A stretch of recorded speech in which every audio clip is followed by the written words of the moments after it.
know, today, I just woke up and I said,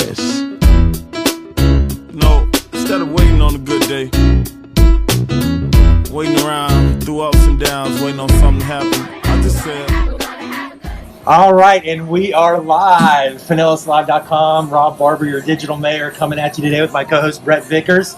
And I am so excited about today because we are here celebrating again the great food that continues to make Pinellas the exceptional place that it is. And that's what we do every day. 7 to 10 minute daily web show where we celebrate the exceptional life that is Pinellas, sponsored by the Moeller&Barber real estate team. And I'm here today with Josh Cameron from the Oyster Bar down here in downtown Saint Pete.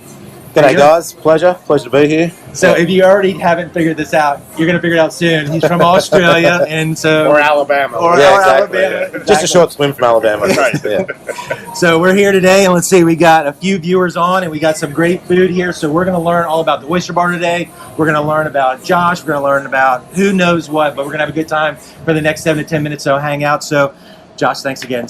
No worries, pleasure, absolute pleasure. Tell us a little bit about you and your story. Yeah, as you sort of like mentioned before, like little Australian guy kicking around in the States, so it's definitely a different world. I first travelled to the States back in 2005 when the Cricket World Cup was on in the Caribbean. Okay. And so all the mates flew over, and I was a bit lonely at home, so I thought, screw it, coming over as well. And naturally, I met up with them all in Miami. Okay. And we just began this like road trip, and first time being out of the country, first time traveling the States, and it just blew me away.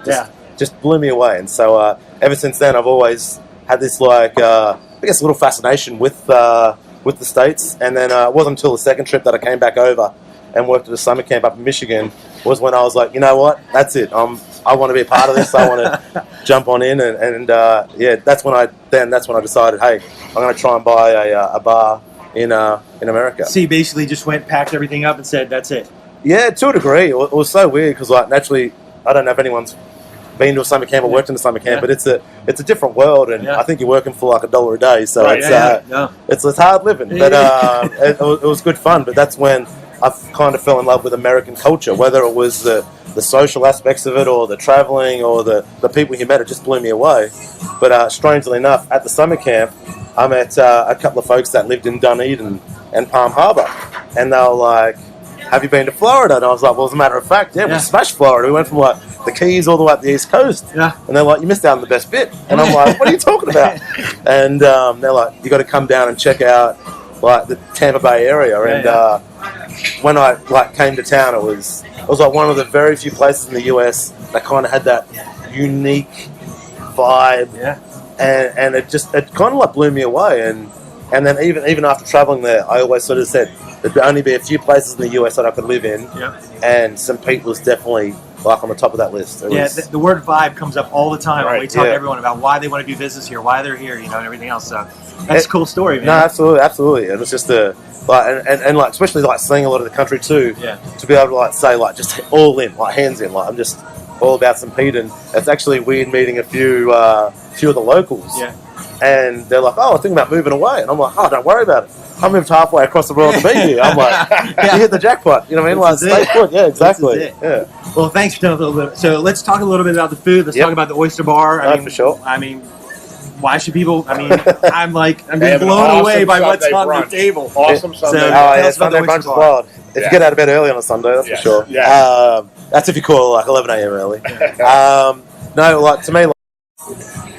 All right, sorry for that interruption, guys. We're back live, and now let's dive into the food. So, Josh, you were telling us about the food. So yeah, no, absolutely. Naturally, I guess being a seafood restaurant in downtown St. Pete, you want to showcase a lot of your Florida seafood. This year's like a lot of our lunchtime sort of items. So naturally, local seafood and lunch items is like your group of sandwiches, like local fish bread, all sort of stuff. But naturally, showcasing the oysters is the best thing. Yep. With Gulf oysters, the season sort of like rotates throughout the Gulf. So, for instance, early parts of the year, you're getting the oysters sort of like more towards the West Coast, and as you get towards later on in the year, you're moving more towards your sort of like Florida. Sure. So right now, it's a combination of like Louisiana, sort of like / Florida for your like your fresh Gulf oysters. We get oysters in 6 days a week here. I've been told by all our suppliers that we are the largest mover of Gulf oysters. Wow! And in the area, it means that you're always going to get a bloody good oyster down here at Saint Pete. Well, just trying to read a little bit about oysters and everything before I came here. I mean, there's a real art to it. I mean, there's a lot that goes into picking the right oysters. It's crazy. Being from Australia, I'm more accustomed to a Pacific oyster. So naturally, when I pick up like a West Coast, whether it's from Washington or British Columbia, that's more of a familiar flavour. But then naturally you go out to the East Coast and it's just a totally different profile. Sure. It's just whacks you in the face. Like you get that big sort of like hit of salinity.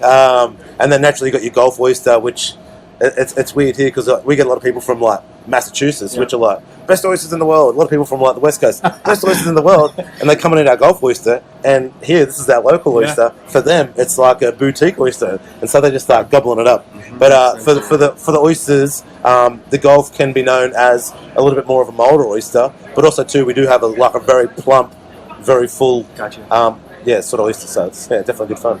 Yeah. Well, the food looks fantastic. I wish you guys could smell this right now because I'm being blown away by all these great aromas. So we're probably about 6 or 7 minutes into our time today, and I told you it goes like that. We're going to let you guys jump off if you like. We just wanted to expose you to the Oyster Bar, but we're going to hang out a little bit more and talk to Josh because he's got a tremendous story, and I just want to share a little bit more of it. So if you want to hang out with us a little bit more, please do, and we'll get back to Josh. So coming from working in the industry, in the hospitality industry and restaurant industry, a lot of what I like to learn from entrepreneurs is you did the risk, right? You took the risk, you went all in, and so what was that like and how was it?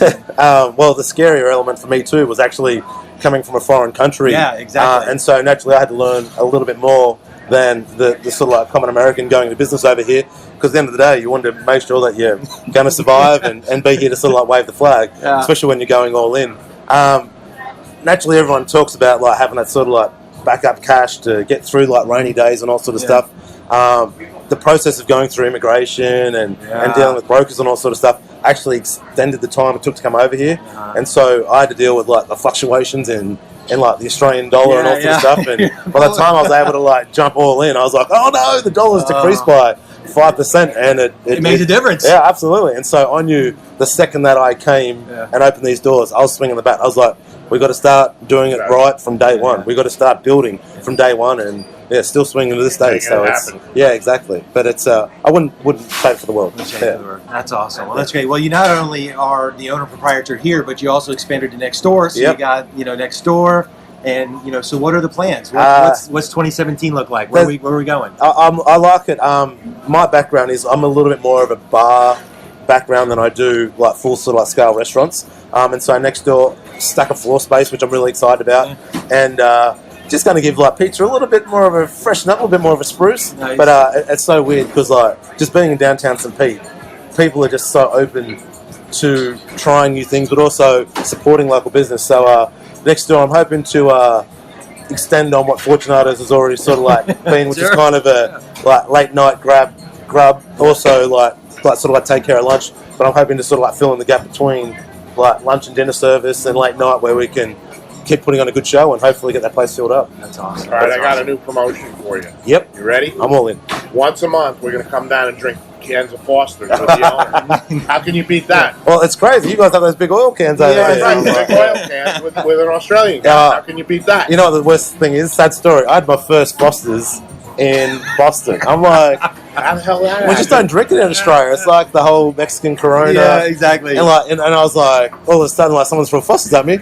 I was going, oh, damn, never had one. So what's the number one beer in Australia then? My favourite's the same company that makes Foster's. It's called like Carlton Breweries. Okay. They do a couple of Aussie favourites like VB, Victorian Bitter. We call it Vitamin B. Yeah. Just to keep the nutrition up. But they do another one called Carlton Dry. Goes down the goblet, real good. Nice. Real big fan. But I actually, the plan initially when coming over to St. Pete was to actually buy the Oyster Bar and turn it into the Oyster Bar Brewery. But it took like 8 to 9 months to actually get over here. Sure. And by the time I finally got here, and everyone was like, what's the plan? I said, going to do an Oyster Bar Brewery, we're going to do oysters, we're going to do bloody old school brew upstairs. And then I started researching, I was like, oh crap, there's like 4 breweries on this way to St. Pete, you know what I mean? So I said, don't worry guys, I said, I'm going to do an Aussie brewery later on down the track, so don't stress. I'll get you some Aussie beer. Just get it in and run it. Just give me a couple of years. I'll build an Aussie brewery and we'll be cheersing to the nights out. That's awesome. Well, guys, one of the last things that we always like to do, especially when we have the guests, especially when you have an entrepreneur, you have someone who's been worldly that has really just kind of lived it out on the edge. We always like to ask for a little bit of wisdom. So, Josh, if you have some wisdom to share with us, whether someone's watching today or maybe 20 years from now, what would be your wisdom for the watchers? Don't be afraid to go out on your own. Especially if you're one of those guys that goes to work, works hard, and truly believes in yourself. A lot of the places that I've been to and worked for, owners that I've worked for, staff that's worked above me, underneath me, you've always tried to push to do things better, whether it's better quality, better service, like more entertaining, more inviting, and that naturally it's like a culture you sort of want to instill on everyone. When you're working for someone, essentially you're complementing their business. Right.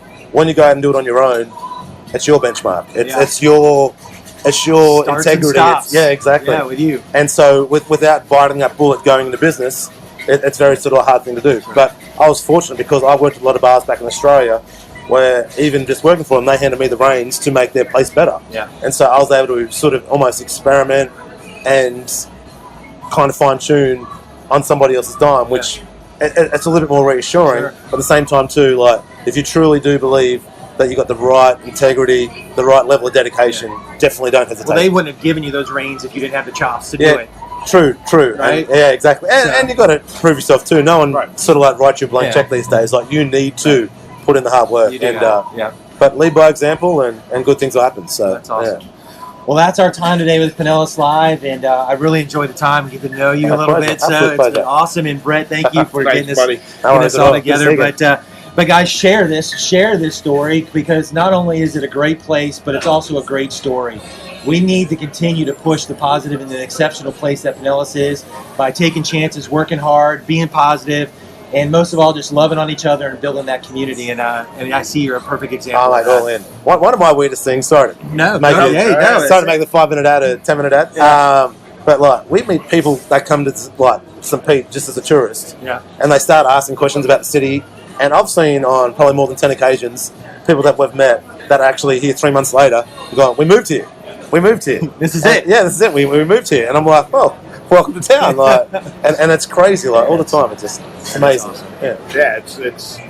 I used to work for Dow Services, so and it was we dealt with people worldwide, India, everywhere. Everyone would say to me, "Oh, if you could live any place in the world, where would you live?" I said, "St. Pete." Yeah, exactly. Straight on. Right. Yeah.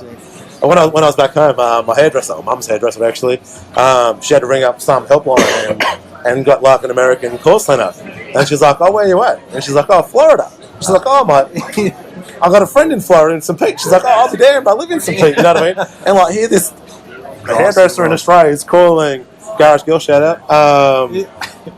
Like, you know what I mean? Like talking to this, and then strangely enough, like she'd been here. You know what I mean? And it was just an uncanny world. You know what I mean? Awesome. Yeah. Well, guys, get down here for Sunday brunch. You won't be disappointed. Sundays, listen to Brett, guys. Wednesdays too is a fun day. $1 oyster day. It gets pretty wild. So today Wednesday. Today is Wednesday. Oh, there you go. Boom, come on down. Do it. Yeah, exactly. Put all those preps for Thanksgiving down and get down to the Oyster Bar. No, bloody love it. So, cheers, guys. Thanks, guys. Appreciate the time. Cool. Thanks, man. No worries at all. Hey everybody, it's Robert Barber with the Moeller&Barber Real Estate Team. Hope you really enjoyed the latest episode of Pinellas Live. We just love bringing those Pinellas Live episodes to you guys and celebrating the exceptional life that it is Pinellas. But do me a favor, so you can get notified as quickly as our new episodes come up. Love for you to take a moment and hit the subscribe button right over here. Once you hit the subscribe, you're going to get notified as soon as our newest episodes are up. Also, here's some suggested videos that you may enjoy that are going to pop up over here. At the same time, comments. We live off of comments. Go down to the comments, check it out, see what other people are talking about. Leave us a comment. Let us know what you thought. We want to hear those stories from you guys, and we respond to all the comments and questions. So go now, hit the comments. Most of all, subscribe. Take care, guys. We love you.